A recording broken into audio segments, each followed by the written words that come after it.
नमस्कार विद्यार्थी मित्रांनो या ठिकाणी आपण हा जो व्हिडिओ बनवतो आहोत तो पूर्णतः PSI मुख्य परीक्षा जी आहे तिच्याशी रिलेटेड असा हा व्हिडिओ आपला असणार आहे की PSI मुख्यला नेमकी परीक्षा योजना कशी आहे, पेपर 1 आणि 2 कशा पद्धतीचे असतात, त्याच्यानंतर त्यांचा सिलेबस काय आहे, थोडक्यात त्यांचा अभ्यासक्रम काय आहे आणि त्याच्यातही मुख्यत्वे जे कायदे आहेत जवळपास 120 गुणांचे त्यांचा अभ्यासक्रम, सगळी गुणविभागणी, त्यानंतर रेफरन्स बुक, असे विविध मुद्दे जे PSI मुख्यच्या संदर्भात आहेत ते आपण बघणार आहोत. आपण जे आपल्या यूट्यूब चॅनलला आणि आपल्या STI RCP ॲप्लिकेशनला मुख्यचे ज्या प्रश्नपत्रिका डिस्कस करतो आहोत PSI STI SO, त्यामध्ये खूप साऱ्या विद्यार्थी मित्रांच्या कमेंट्स होत्या किंवा इतरही मेसेज होते की मुख्य परीक्षेबद्दल थोडंसं या ठिकाणी आम्हाला प्लॅन सांगा, कशा पद्धतीचा अभ्यास करावा ते सांगा. मित्रांनो, PSI मुख्य जसं आपण STI मुख्य म्हटलं की तुमच्या समोर येतं अर्थशास्त्र, तसं PSI मुख्य म्हटलं की तुमच्या समोर यायला पाहिजे लॉ, बरोबर.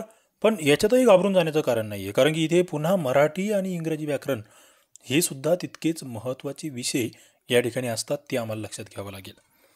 तर आपण सगळ्या बाबी बघत जाणार आहोत. याच्यात सगळ्यात महत्त्वाचं VIMP घटक तुम्हाला ओळखता आले पाहिजेत की मला काय महत्त्वाचं आहे. सगळ्यात आधी PSI परीक्षा जी आहे मुख्य परीक्षा ही 400 गुणांची आहे. याच्यामध्ये पेपर 1 आणि पेपर 2 असे 2 पेपर आहेत. पेपर 1 जर तुम्ही बघितला इथे 100 प्रश्न 200 गुणांसाठी, दुसऱ्यामध्ये सुद्धा तसंच आहे 100 प्रश्न 200 गुणांसाठी. पेपर 1मध्ये काय आहे, पेपर 1 एक गोष्ट लक्षात घ्या, PSI STI SO तिघांचा पेपर 1 हा सारखा आहे, त्याच्यामुळे मी इथे जास्त तुम्हाला तुमचा वेळ घेणार नाही. मी STIवर सुद्धा लेक्चर बनवलेलं आहे, आता PSIचं बनवतो आहे, SOवर सुद्धा मी बनवणार आहे, त्याच्यामुळे पेपर 1वर जास्त मी बोलणार नाही. मराठी व्याकरण 50 प्रश्न 100 गुणांसाठी, इंग्रजी व्याकरण इथेही 30 प्रश्न आहे 60 गुणांसाठी, आणि इथे जे GK म्हणूया आपण त्याला, ज्याच्यामध्ये इथे हा घटक महत्त्वाचा आहे. ओके, याच्यामध्ये आपण बघतो की तुमचं RTI आहे, लोकसेवा हक्क आहे, करंट अफेअरचा मुद्दा आहे, तो तुम्हाला इथे करावा लागतो. ओके, तर ते तुम्हाला माहीत असलं पाहिजे. इथे तुमच्यासाठी मला वाटतं आणखी एक संगणकाचा एक टॉपिक आहे, 3-4 घटक म्हणूया आपण या GKच्या अंतर्गत. ते लक्षात घ्या, इथे पेपर 2 फार महत्त्वाचा आहे आपल्यासाठी. पेपर 2चं जर तुम्ही व्यवस्थित ॲनालिसिस केलं तर मित्रांनो इथे तुम्हाला 15 गुणांसाठी बुद्धिमत्ता चाचणी आहे. काय बुद्धिमत्ता चाचणी 15 गुण. त्याच्यानंतर तुम्ही जर बघितलं महाराष्ट्राचा भूगोल 15 प्रश्न आहेत, म्हणजे 30 गुणांसाठी जवळपास 15 प्रश्नांवर जातोय मी.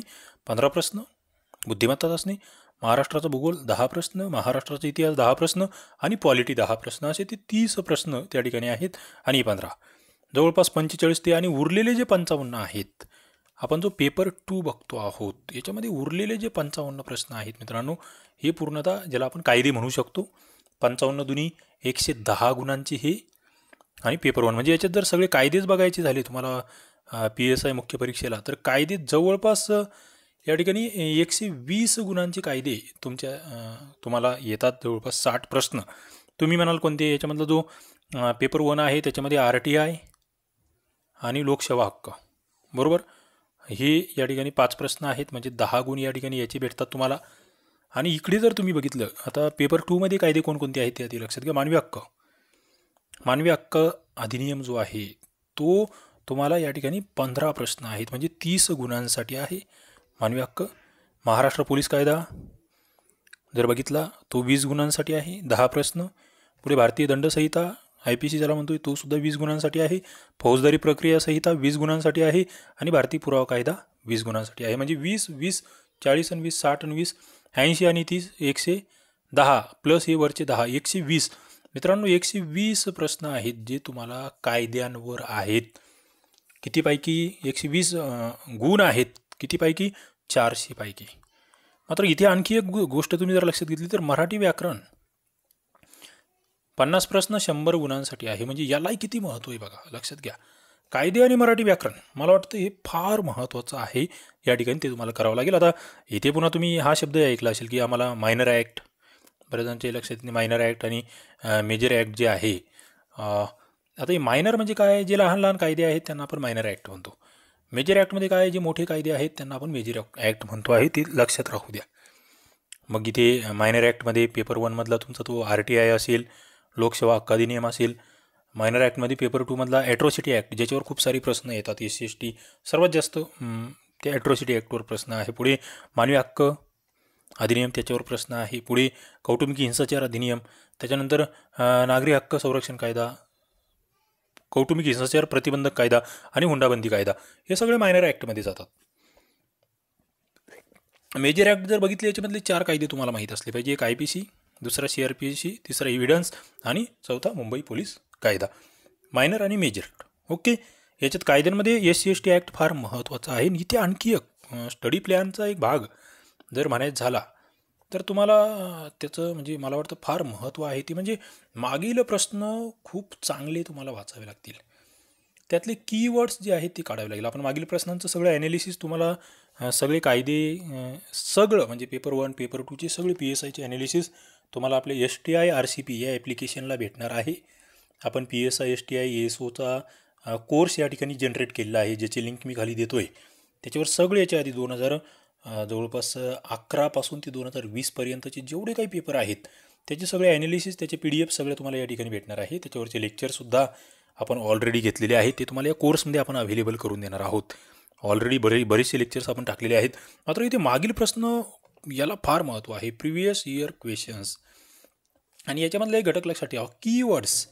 तुम्ही जेव्हा प्रश्न, आता मी जे ॲनालिसिस घेतो आहे ना, ते बघत असताना प्रत्येक प्रश्नामधले काही कीवर्ड्स त्या ठिकाणी काढत चालला, की अरे हा प्रश्न कोणत्या पॉईंटवर आहे, हा कोणत्या पॉईंटवर आहे, हा कोणत्या पॉईंटवर आहे. मागील प्रश्न तुम्हाला व्यवस्थित करावे लागतील. आता दुसरा आणखी एक मुद्दा आहे, तो बरेच जण विचारतात की कायदे आहेत, मग कायद्यासाठी पुस्तकं कोणती. बघा, जसं जसं मला महत्त्वाची मुद्दे वाटतात ते सगळे मी या लेक्चरमध्ये कव्हर करणार आहेत. कायद्यासाठी महत्त्वाची पुस्तक कोणती, ती तुम्ही ज्ञानेश्वर पाटील सरांचं पुस्तक आहे, किशोर लवटे सरांचं पुस्तक आहे. त्याच्यामध्ये कायदे खूप चांगल्या पद्धतीने कव्हर केलेले आहे असं आपल्याला म्हणता येतं. ते पुस्तकं तुम्ही निश्चितच वाचू शकतात आणि ती वाचली पाहिजेत.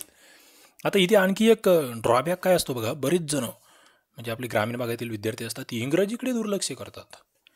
मित्रांनो, इंग्रजी जवळपास 30 प्रश्न 60 गुणांसाठी आहे. 400 पैकी 60 गुण इंग्रजीला आहे. आणि इंग्रजीमध्ये मग 30 प्रश्न जे आहेत, या 30 पैकी किमान 15 ते 18 प्रश्न माझे कसे बरोबर येतील. खूप चांगला स्कोर झाला. 18 हा खूप चांगला स्कोर आहे. 15पर्यंत माझे कसे बरोबर येतील हे तुम्हाला बघावं लागेल. मग त्यासाठी तुम्हाला पालायन सूर्य असेल, रेन अँड मार्टिन असेल किंवा इतर व्होकॅब्युलरीचे सेशन्स असतील, विविध व्हिडिओज तुम्ही बघू शकतात, लेक्चर्स बघू शकतात. ते जर तुम्ही डेली करत गेलात तर इंग्रजी विषयातसुद्धा तुम्हाला चांगले गुण मिळू शकतात. मात्र बरेच वेळा काय होतं, इंग्रजीकडे बरेच विद्यार्थी मित्र दुर्लक्ष करतात. हे आधी लक्षात घ्या. तुम्हाला दोन्ही पेपरला काय आहे, 1-1 तासाचा वेळ आहे. आता त्याच्यात पुन्हा ते काठिण्य पातळी जर म्हटली तुम्ही, दर्जा, थोडक्यात पेपरचा दर्जा काय असणार, तर त्याच्यात जो तुमचा मराठी व्याकरणाचा दर्जा आहे तो 12वीचा असणार आहे. इकडे पदवीचा दर्जा असणार आहे इंग्रजीसाठी. ते तुम्हाला भाषेच्या संदर्भात माहीत असलं पाहिजे. आणि हे जे पेपर 2 आहे ना, पेपर 2मध्ये काय तुम्हाला शब्दप्रयोग जो केला आहे की पदासाठी आवश्यक जे कर्तव्य आहेत ते तुमच्याकडून अपेक्षित आहे. आणि त्याच्यामध्ये मला वाटतं PSI म्हटलं की मग कायदे आमच्यासाठी सगळ्यात महत्त्वाचे आहेत. मित्रांनो, दुसरा मुद्दा एक असतो की अभ्यास किती करावा, सराव किती झाला पाहिजे, उजळण्या किती झाल्या पाहिजेत. मी म्हणेल दररोजचे किमान 7 ते 8 तास कमीत कमी तुमचा अभ्यास प्रामाणिकपणे नियोजनबद्ध असला पाहिजे. टेस्ट तुम्ही सोडवले पाहिजे, मागील विविध प्रश्न तुम्ही सोडवले पाहिजे, MCQज सोडवण्याचा तुम्ही सराव केला पाहिजे. बरेच जण म्हणतात की पूर्वपरीक्षेचा अभ्यास करताना मुख्याचा अभ्यास करता येऊ शकतो का, पूर्व आणि मुख्य एकत्रित करता येऊ शकते का. जेव्हा पूर्वपरीक्षा समजा 2-1 महिन्यावर राहिली असेल तर तेव्हा तुम्ही मुख्याचा अभ्यास करू नका. मात्र त्याच्यापूर्वी तुम्ही पूर्वसोबत मुख्याचा थोडा अभ्यास करून ठेवू शकतात, त्याच्या नोट्स काढून ठेवू शकतात. शॉर्ट नोट्स तुम्ही काढल्या पाहिजेत. हा फार महत्त्वाचा मुद्दा आहे असं मला वाटतं. इथे पेपर 2मधला आता कायदे व्यतिरिक्त दुसरं काय आहे मग पेपर 2मध्ये, तेही लक्षात घ्या. कायदे जर सोडले त्याच्या व्यतिरिक्त 4 घटक आहेत. बुद्धिमत्ता चाचणी आहे जवळपास 30 गुणांसाठी. भूगोल आपण बघतोय, महाराष्ट्राचा भूगोल 20 गुणांसाठी आहे. महाराष्ट्राचा इतिहास 20 गुणांसाठी आहे आणि पॉलिटी 20 गुणांसाठी आहे. इथे भूगोल आणि पॉलिटी हे एक हक्काची प्रश्न आहेत मित्रांनो. इतिहासात सुद्धा महाराष्ट्राचा इतिहास 11वीचं पुस्तक तुम्ही व्यवस्थित वाचून घ्या. त्याचे सगळे लेक्चर्स मी ऑलरेडी घेतलेली आहेत. त्याची PDF सुद्धा अवेलेबल आहे आपल्याकडे. आपल्या STI RCP ॲप्लिकेशनला आपण ती PDF उपलब्ध करून दिली आहे जुन्या पुस्तकाची. आणि बुद्धिमत्ता चाचणी. हा विषय कंटिन्यू करण्याचा विषय आहे. या परीक्षा जवळ आली आणि 1 महिनाभरात मी करतो असं जमणार नाही. इकडे दुर्लक्ष करू नका. मात्र हा एक हक्काचा विषय आहे हे लक्षात घ्या बुद्धिमत्ता चाचणीच्या बाबतीत. याला सातत्याने डेली प्रॅक्टिस करत राहणे मला वाटतं महत्त्वाचं आहे.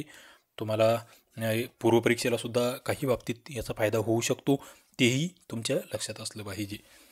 तर मित्रांनो, अशा पद्धतीने PSIच्या मुख्य परीक्षेचे काही महत्त्वाचे मुद्दे जे माझ्या डोक्यात होते, जे तुम्हाला अभ्यासाला खूप काही प्रमाणात मदत करू शकतात, ते तुमच्यासोबत या ठिकाणी मी डिस्कस केले आहे. त्याचा मुख्यचा जो सिलेबस आहे त्याच्यावरील लेक्चरसुद्धा मी स्वतंत्रपणे घेऊन येणार आहे. त्याला म्हणजे पॉईंट टू पॉईंट आपल्याला जाता येईल. ओके, नक्कीच तुम्हाला हे लेक्चर आवडलं असेल. लाईक करा, आपल्या मित्रांना शेअर करा, चॅनलला सबस्क्राईब करा.